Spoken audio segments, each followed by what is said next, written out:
Hi guys, this is Mr. Arthur, 5th grade science teacher at Cypress Grove Intermediate. Today we're going to be demonstrating the force of friction in a lab.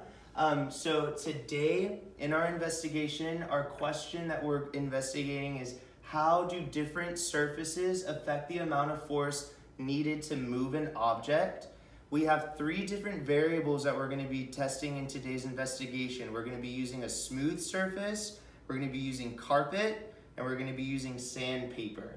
Our hypothesis for today is if force is related to friction, then the rougher the surface, the more force will be required to move the object. So we're going to investigate to see if that hypothesis is correct or incorrect.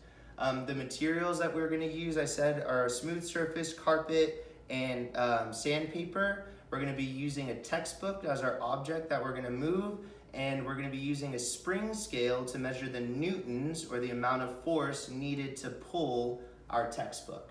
All right. Your lab report looks like this, and you guys are going to be responsible for filling in your data table with the different surface textures that we use. So smooth surface, carpet, and then sandpaper. And you're also going to be responsible for reporting the newtons required to move the book in all 3 trials, because we're going to be completing 3 trials today. After that, you're going to be responsible for making a graph that matches the data you collected, and then finally you're going to type a conclusion before you submit your lab report. All right, now that we've covered the lab report, let's go ahead and do the demonstration. I have my spring scale here that I'm going to be using to measure the newtons, or the amount of force required to pull my textbook. All right, our newtons is in a scale of 2s, so you're going to need to be listening very close when I report the newtons to you guys. All right, so remember that we're going to be investigating 3 different surface textures today: smooth surface texture, sandpaper, and carpet. We're going to start with our smooth surface texture first. So I'm going to attach our spring scale to our textbook, and I'm going to pull our textbook at the same speed, and I'm going to carefully read what our measurement of force is at, all right? So here we go. I'm going to carefully pull the textbook, and as I look, I see that it's around 2 8/10 newtons to pull our book, all right? So that's trial 1. I'm gonna reset, and I'm gonna try again, all right? As I pull the spring scale, I notice that it's around 3 newtons this time.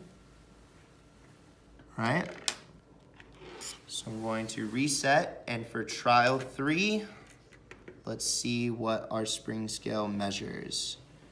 Again, I'm reading around 3 newtons of force required to pull the book across the smooth surface. So one more time, trial 1 was 2.8 newtons, and trial 2 and 3 both measured 3 newtons. All right, so we're going to switch surface textures now, and we are going to pull our textbook across sandpaper, and we're going to measure how much force is required to move our book across sandpaper.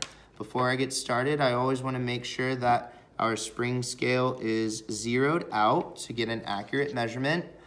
All right, here we go. We're gonna pull our textbook across the sandpaper, and I'm noticing it requires more force, around 7 newtons this time. Okay, trial 1 was 7 newtons to pull the textbook across sandpaper. Here we go for trial 2. Again, zero out our spring scale, and we pull at the same speed.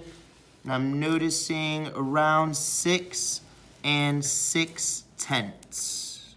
Okay, 6 6/10, 6.6 for trial 2. And one last time, let's pull our textbook across sandpaper. Oh my goodness. And let's see how much force is required to move it.